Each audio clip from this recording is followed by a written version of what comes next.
Hello, everybody. Welcome to another exciting episode of Jimmy's Jambox. We're here. We're back at it again, and we're going to get on into it. But before we do, as always, please make sure to like, subscribe, push all the buttons, do all the things. You know, I don't know where they are, but you do, and I trust you.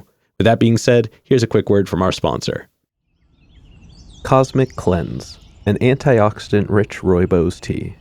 Align spirit and body with this immune-boosting tonic crafted with antioxidant-rich rooibos, soothing marshmallow root, licorice root, and more. The Brothers Apothecary. Fine teas and remedies. All right, thank you all so much for watching again. Shout out The Brothers Apothecary. Make sure to click the link below. Go check them out. Guarantee you're going to like it. But with that being said, let's go ahead and get on into it. Here is today's guest.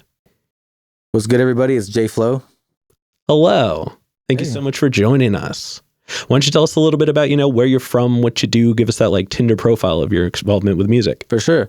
So my name is Jayy Flowe. I'm 30 years old. I'm originally from Paterson, New Jersey, and I moved around a lot in my life, but found myself out here in the Northwest. Went to high school in Vancouver, Washington, and so how I got involved in music was all my life I'd been in band and drumline, and deep down I'd always wanted to be in music. I did everything in that world, from being a dance cruise to trying to drum in a band, and then outside of school band. Yeah. But from there, I formed a hip hop group at the time in high school, fresh out of high school.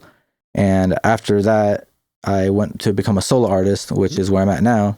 And finally just dropped my first album at the age of 29, but better late than never. Hey, yeah. Hey, what made you get started with music in high school? So at the time, I had found out about FL Studios, and I was like, oh, this is cool. And I would try to recreate beats from the games. This Is How We Do. Yeah. Soulja Boy. I remember Crank That just came out, and I remember how easy it was making the beat on FL Studios, and I just loved that. But I also wanted to be the guy behind the mic, not just making these beats. And from there, my friend Kenny, shout us out to Kenny, he grew up in a wealthier family, so he had the whole setup. We started off with Cubase, and we didn't know nothing about engineering or nothing. And thanks to him, every day after school, because he went to Mountain View, I went to Evergreen, so after school I'd ride my longboard to his house, we'd go record songs, and we were just knocking songs out, sometimes freestyle, sometimes written, and that just really helped my evolution in the long run, because I think my time there, because we'd watch YouTube tutorials and everything on how to record. Yeah. So yeah. Hey, I mean, nobody knows how to use it until they use it, right? Yeah. That's definitely, I think, high school is a good time to get into the more technical sides of things, because you're just, your brain's a little more elastic. Yeah. And I mean, even taking the time to work on music before putting something out, it can go a long way at a certain point. Yeah. And then, just because we're still kind of in the earlier parts of this, I have a couple foundation questions I want to ask. And these ones we ask everybody. And this first one is one we ask early. It's one we ask often, and it's definitely a crowd favorite. What was the first album you ever bought with your own money? Ooh. I know the answer to this, actually. Because it was during the time when Get Rich or Die Trying, the movie, came out. And I loved the movie. I had already loved the album. But I grew up in a generation of, LimeWire and FrostWire. And the version that I had at the time was bootleg with this, little damn son, where'd you find this? In between the songs. And then finally I was at a store in the mall, and I saw the deluxe version, the deluxe album of Get Rich or Die Trying with the movie. So that was the first one that I bought. And I remember downloading that album into my Xbox, the first Xbox, and just bumping that whenever I'd be playing. And I played that one to the ground. And when people were able to put their own music over video games, that was when we peaked as a society. Yeah. I remember Halo 2 and just bumping music from shit. Yeah, that was a really helpful feature, I think, for the gaming experience. For sure. Oh yeah. And then what was the first live show you ever went to? That was one you wanted to go to. Ooh, okay. Actually, I was a late bloomer when it came to shows, just because growing up poor, I never had money to go see the artist I wanted to see. But when I finally had money to go see an artist that I wanted to see, it was a perfect, because it was a Chris Brown, Joyner Lucas, and Tory Lanez, and T.Y. Dolla $ign in the same show. Yeah. And I was like, I gotta see this, because I grew up listening to these guys, big influences for me. So like, it was just dope. I remember when I was first there, I'm like, holy shit, I'm really breathing the same air as these guys right now, you know? So yeah, that was a fun time. Yeah, I bet that was a good show. Yeah, Chris Brown could hella dance his ass off. That's kind of his whole thing. Yeah. Yeah, no, that's an experience for sure. Yeah. And then lastly, before we move into the next portion, do you have, I guess your musical experience was all kind of lumped pretty close together, but do you have like a defining moment where you like decided you wanted to take music more seriously?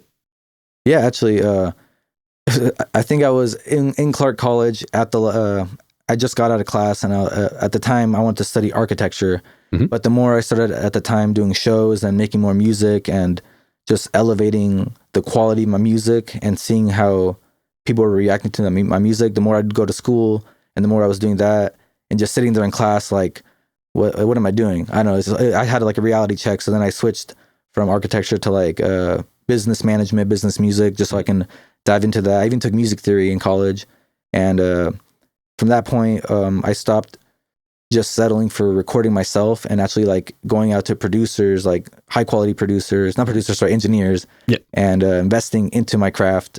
And one thing led to another, and then I met the guy who I record with now. Shouts out to Dedrick. I've been with him since day one, from like when we were recording in a Focusrite. Now he's got like a nice $30,000 studio set up, and we got the ball rolling. Oh yeah, that's awesome. All right, now let's go ahead and let's dive on into you as the artist now. And we're gonna get the super easy one out of the way. Yeah. How'd you pick your name? Oh, pretty easy actually. So my last name is spelled Lowe, Lowe, like the store, and I just put an F in front of it for Flow. Entendre right there, and then I just chose my first initial J for Jayy Flowe. But instead of just having a J, I used to do a lot of like drawings and graffiti a lot. So like I would see what looked more aesthetic, and so I spelled it Jayy, because for some reason just one Y, it just wasn't symmetric. So adding the extra Y, I don't know why, it just looked good. No, that makes a lot of sense. And when you look at it, especially with the E on the end, that was the part that I was curious if you would add it or not. So it was cool to see that the first letter was the added one. Yeah. That's a fun twist on the approach, and I appreciate it because it definitely aesthetically looks really good. Thank you. And there's a lot of room for like artistic approach in the design of just those letters. Exactly. So I appreciate the addition of the second Y. It does add something. Yeah. And because it's funny when I look back on it, because I'm like, for now I'll just be James Lowe, but it just seems such a generic name, like James, especially because like I know way too many people named James. My dad's James the first, I'm the second, my son's the third, but I just wanted to make something unique out of it. So I think it was 2012 when I finally I'm like, holy shit, this is actually dope. I'm gonna stick with this, and it got good feedback. So yeah. Oh yeah. What was your first musical name? Do you remember? Oh God. I was going to be Jay Lyrical, but then I Googled it, and I saw there was a lot of Jay Lyricals, especially in the East Coast. And I don't know. And then for me, it's like, as I evolved with my music style, because at the time when I first started, I really looked up to like fast rappers like Twista, Bone Thugs, and like, since I was a drummer, I feel like I wanted my voice to be like a human drum. Yeah. But then I evolved and I started singing more, and I was like, you know what? I have all these melodic flows, I'll just be Jayy Flowe. And that's how that evolved. Oh, yeah. Yeah. Oh, yeah. All right, now let's go ahead and let's talk about your writing process. And we're going to break it up into chunks, but we're going to start right at the beginning. Okay. So when you get inspired, you are ready to make music. We'll cross that step off the list. Yeah. What are some of the things you do to get a track started? Ooh. So the way I write is very unorthodox, because I'll have sessions where if I'm really just feeling the beat, my producer will just turn on the mic and I'll freestyle.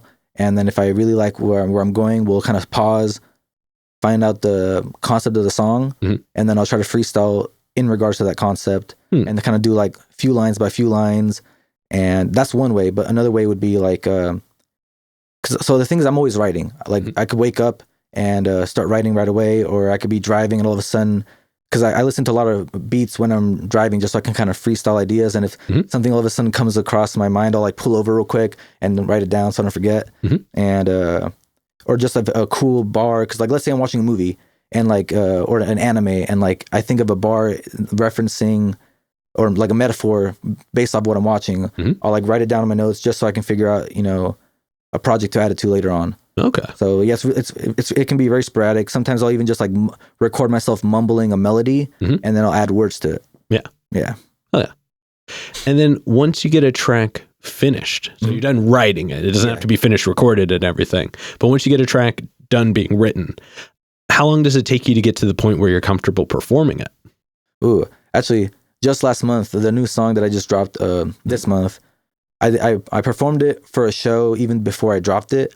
And within 2 days, I was able to memorize it. But I had to annoy myself by overplaying the song for 2 whole days, just like in the car, in the headphones. I have a set list version of it because like I never just want to do karaoke over my own lyrics. Yeah. But I'll force myself to do it with the set list version. So I'm like practicing projecting my voice and everything. And each song is different because like some songs where I'm really chopping it, those ones could definitely take me like a week. But this one, it was just so melodic and so catchy that it was so easy for me to memorize. But every song is different. So the fastest record was 2 days, but ideally a week just to really get comfortable with it. Oh yeah. And then why don't you go ahead and tell us about your most recent single that just came out? Oh yeah. So this actually has a special place in my heart just because I've always, like I said, I started off rap. People like were surprised when I dropped like a predominantly R&B album. So for this one, it's like I feel like I was mixing a lot of like elements of like old school R&B with modern day R&B, because in this one I was really singing my ass off. So it's like it's one of those songs where I feel like it's definitely radio worthy, but it's not like, how to say, mainstream. Like I feel like it'll fit in the radio, but it's not like just like, oh, it's just a mainstream song. And I feel like people are gonna listen to this and be like, whoa, who's this? Yeah. So like I'm really proud of that one, how that one came along, because I freestyled parts of it, mixed it up together, reworded everything. I rewrote the verses like 5 times to get it to where it was now, because like I had such high hopes for this song that like I was so hard on myself that I rewrote it like 3-4 times.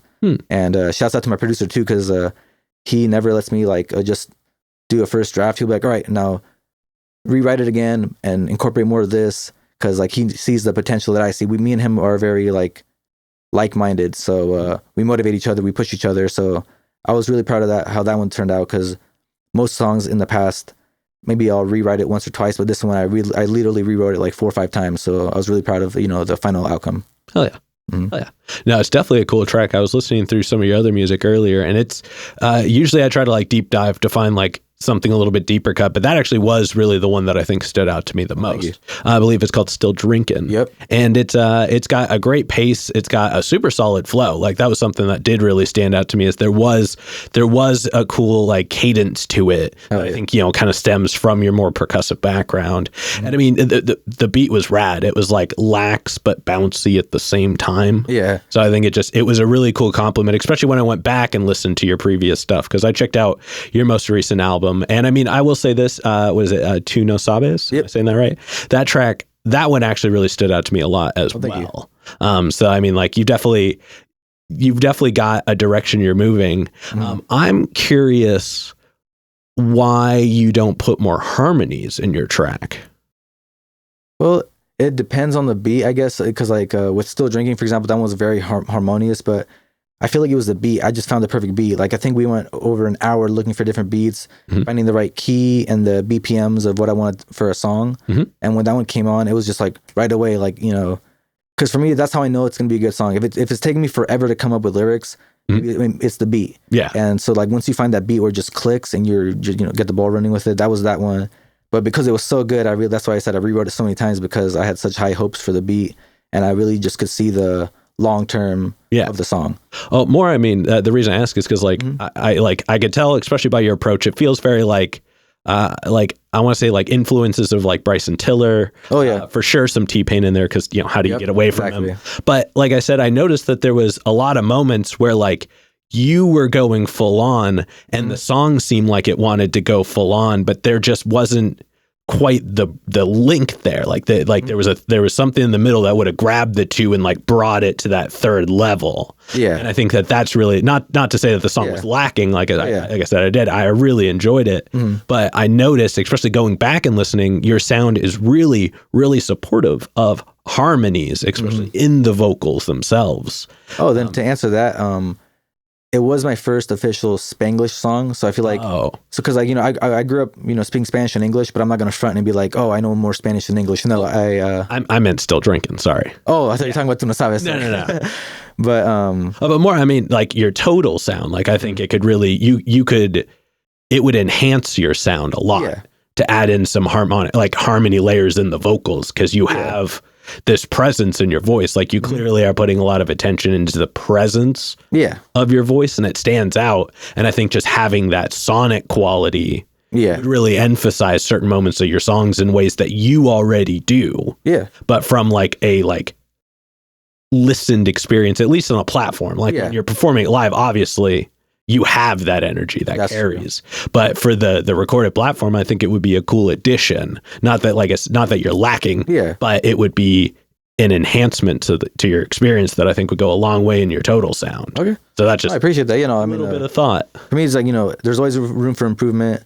Every song that I drop from here on out, I just want to make sure that I'm consistently making hits. My friends in my circle call me Jayy Flowe, the hit maker, because like I always try to make sure that every song tops the next song. Yeah. Because like when I drop my song Bad Habit, I'm like, man, how am I going to top this song? And then thankfully, that's when I came across Still Drinking. And I was like, whoa, okay, you know what? This is definitely going to top the last one. Yeah. But now this next one that I'm working on, I want to top it, but with the twist, because going back to my song Tu No Sabes, so far it's my most viewed and successful song just because I get the amplification of both Spanish and English fans. Yeah. But I definitely want to make more Spanish music because I'm proud of my culture and I want to apply that. And right now I have like 4 songs in the making where they're predominantly Spanish, some like reggaeton, some just like still rap or R&B. This next one, I would guess I would call more like trap reggaeton that I'm working on. But I'm really excited because I will say, like I was trying to say, is that it takes me more brain power to write songs in Spanish. Yeah. But that's why I take more pride in them, because like I always make sure that I'm articulating and saying them grammatically correct in Spanish, because sometimes like you want them to translate well. Yeah, exactly. Yeah. I don't want people to be like, who is this gringo, making this? No. But also, I mean, like that track in particular, it definitely had, I don't know if it was because you were focusing a little bit harder, but there was a tightness with it in the beat. Yeah, that like really, I think stood out a lot, and the way that you went in between especially going between the 2 languages, like there was almost a change in the way that you would go about it. That was like welcomed. Like it added an additional layer to the song because now it was much more dynamic in its approaches. Yeah, and one thing I've learned with that song too is that like, I don't know if it's just a mental thing, but I swear sometimes I feel like I sing better in Spanish. Like even if it's the same key in English, something about just like the Spanish brings it out of me. I want to figure out how to bring that out even with my English, songs. I think that's definitely something that can be like either like sounds that you grew up hearing like verbally, or like just the way that it's good. Like certain languages in general are a little bit more musical. Certain like accent, like everybody says, singing with a British accent makes it easier to sing. That whole bit. Yeah. So I think that's probably just one of the spaces where it feels most natural to you. True. But it definitely, like I said, it stood out for sure in that track. Okay, I appreciate that. Yeah. And then look, I guess, 2023 was a pretty big year for you. Oh, yeah. How would you say, or what would you say was the biggest change to your music during that time? Biggest change? Well, I mean, the big milestone is that February last year, around this time, I dropped my first official album. Oh. Before that, I had just dropped singles. And then it's funny how many mixtapes through the years I had scrapped because I was trying to make the ultimate, first album. And I had such high expectations that it's crazy to see like the evolution, because I started with almost like 21 songs. I'm like, no, that's too much. 18, too much. 12, finally cut it down to like a sweet, solid 8 songs. 10 if you get my deluxe version. But with that, I guess my goal with that first album was to show people my versatility from like rapping, singing, and then also like with some Spanish and stuff, and just to show that you can't box me into one category. Yeah. Although I will admit my strengths, like I've definitely found my niche now, and I'm trying to stick with it, but that doesn't mean I'm not going to experiment here and there, because as an artist, part of it is experimenting. Yeah. No, totally. I'm curious, like, what is it about the track needing, or let me rephrase that. Yeah. Why do you feel the need for your next track to beat your previous track? Like what is the importance there? just to show that I'm always growing, because it's the same thing when I look back to like my old songs, like when I recorded on Audacity, Cubase, and everything. Like I just want people to like see that I'm continuously getting better. Like right now, I have a goal where I'm trying to drop at least a song or two a month. If I can't do it, I can't do it because life happens. But that's the goal. If anything, even if when I say it's better than the last song, like every song is not gonna have the same vibe or sound, because my whole thing with music is I want different types of music for different scenarios, whether, you're at the bar or club, driving home or whatever, just like different vibes for different times. Yeah. Yeah. But then wouldn't that separation create instances where one song was better for a certain instance than the other versus one being above another one by its total creation? Oh, that's a good one. Yeah. Then that's why I was saying that even though like I might have a better, for example, rap song in this song, I feel like overall, like with Still Drinking, it's an overall great, balanced, composed song. But at the same time, it's also like one of my favorite R&B songs I've ever made. But so far. Yeah, so far. And it's only, it's barely February, my first single of the year. So I got big plans for this year, and I'm hoping, I know you're probably going to ask this later on, so I'm not going to get into that question, but I was going to, I'll wait for the next question because I want to get ahead. But yeah. Yeah. But let's go ahead and move into this next one. And this is probably the densest question in the interview. But, we've talked a lot about music and the experiences and the things that happen with it and around it. But when it's just you and the music one-on-one, what does it give back to you? Definitely like a sense of accomplishment, like satisfaction. Like I'll never forget like when I was first recording music, and I would just like, so to kind of give you like a little touch bases on what I mean when I'm going with this is that like whenever you'd hear another artist, it's like, oh cool, but I would never overplay it. But my music is the only music that I'll always overplay. I never want to overplay a song to the ground to where like I can't stand the song anymore. But something about like when you hear yourself, you're like, whoa, I can't believe that was me. Like I wrote that, I made those bars up, like that's my voice. So like it went from that to just like a self gratification of like, I can do this, I can hang with the best, I just got to keep applying myself, and more like motivation, like self-motivation to keep doing better and to keep chasing this dream that I've been, so desperately, after. Yeah. Oh yeah. No, I love that. All right. And then before we move on to the next section, the last question for this middle portion is, where do you see your music in the future? Like what does music look like for you in 5 years?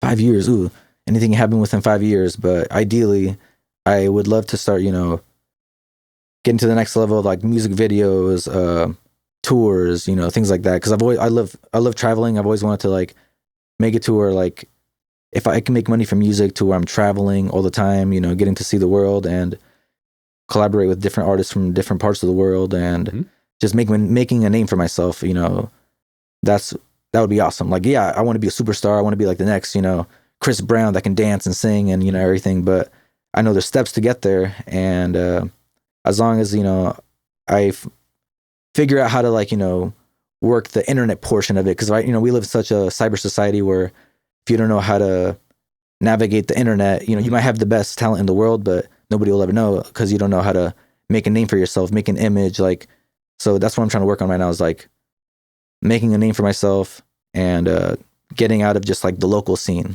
Oh yeah. Oh yeah. All right. Now we're going to go ahead and we're going to move on to some hypothetical questions. Okay. And for these, sky's the limits. They're all made up and the answers can be too. Oh yeah. But for this first one, pretty straightforward. If you could work with any one person, the only requirement is they have to be alive. Okay. Who would you want to work with and how would you want to work with them? Easy.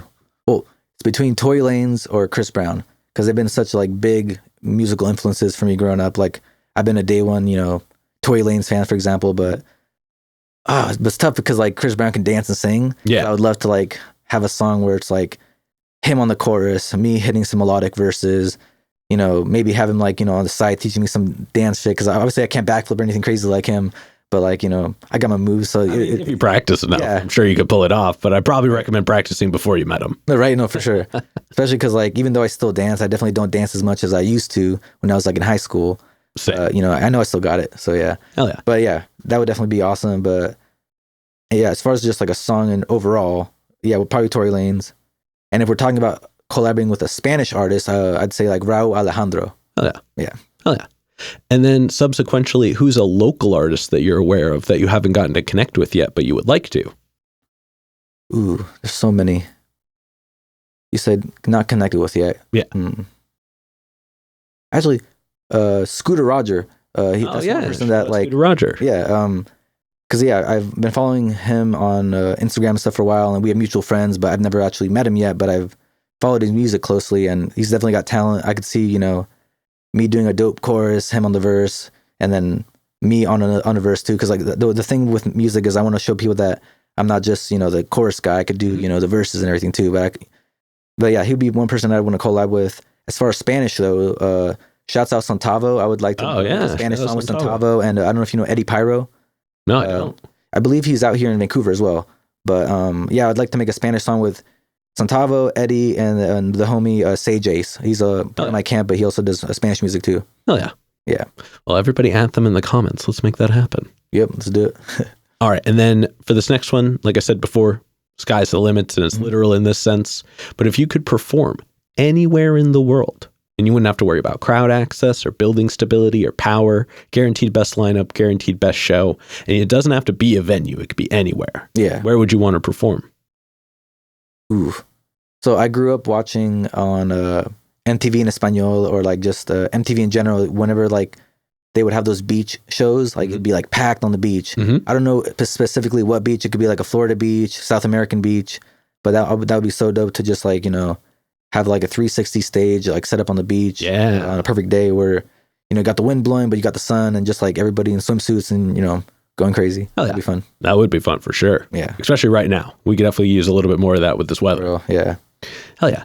And then to wrap up the hypothetical questions, if you could get one more album from anybody, they could be alive, they could be dead, they could have put out an album yesterday, could have not put out an album in 100 years.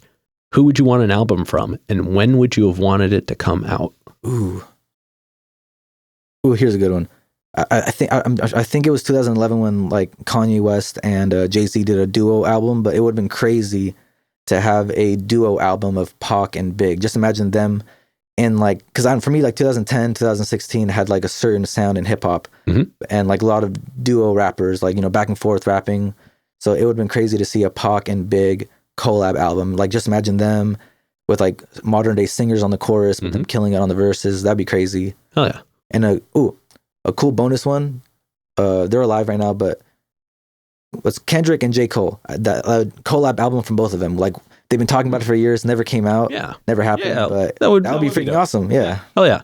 So well, funny enough that I have definitely brought up the Tupac and Biggie collab a couple times before now. I think that would have been insane. Yeah. That would have just been the clashing of titans for sure. So, but that bonus one needs to happen for sure. Yeah. Like it's been like since I was in high school that they were talking about that, and like I'm 30 years old now, and where is it? Right. Yeah. Right. But hell yeah. Yep. All right, now we're going to go ahead and we're going to start wrapping this up. Why don't you tell us what we can look forward to for the first half of 2024? Oh, for sure. So definitely going to be dropping, like I said, a single or two every month. Trying to make a music video for Still Drinking. So stay tuned for that. And my goal is to have an album by summer. Like my birthday's July, so that'd be kind of cool. Dropping it close to my birthday or on my birthday, like a present to myself and the world. Oh yeah. Yeah. So that's what I got planned right now. So I'm excited for that. And then towards the second half, I definitely want to try to make a Spanish project. Like even if it's like a little bit small, like a five track Spanish project. So yeah, that's also in the works. So big things happening this year. Well, definitely looking forward to that. For sure. For this next one, go ahead and look straight at the camera and tell everybody how they can find you. Yeah, so the name is Jayy Flowe, Jayy space FLOWE on all platforms. So whatever you use, iTunes, Spotify, YouTube. I've heard of Deezer. I've never used it myself, but I'm on there. Pandora, all that. On Instagram at Jayy Flowe, all together. And same thing with every social media platform, just Jayy Flowe. Yep. Oh yeah. And then any other plugs, any other shout outs, anybody else you want to put on while you're on here? Yeah.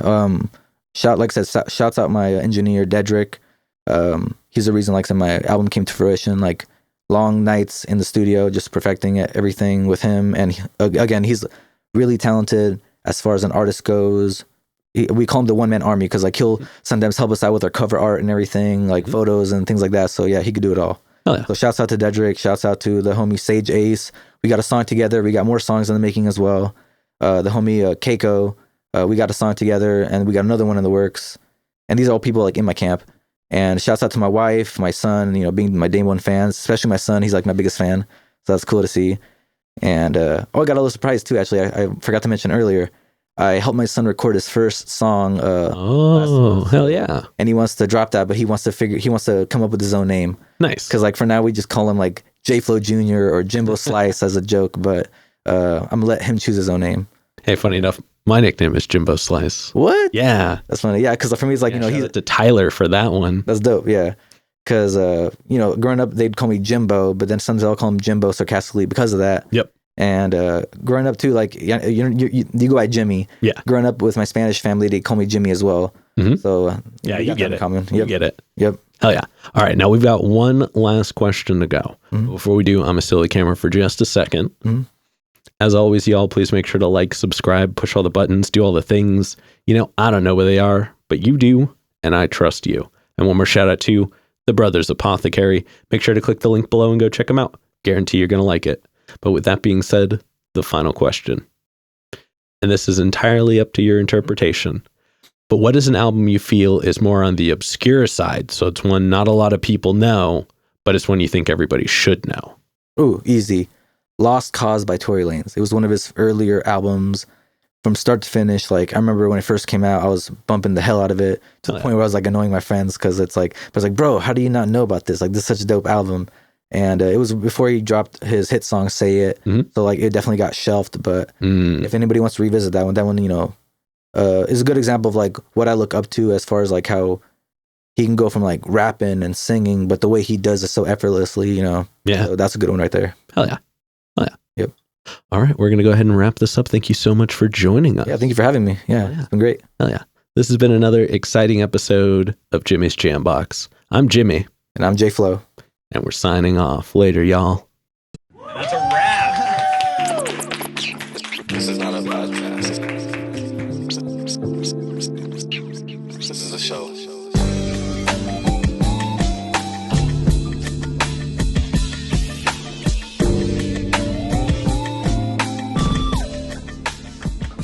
Keep jamming.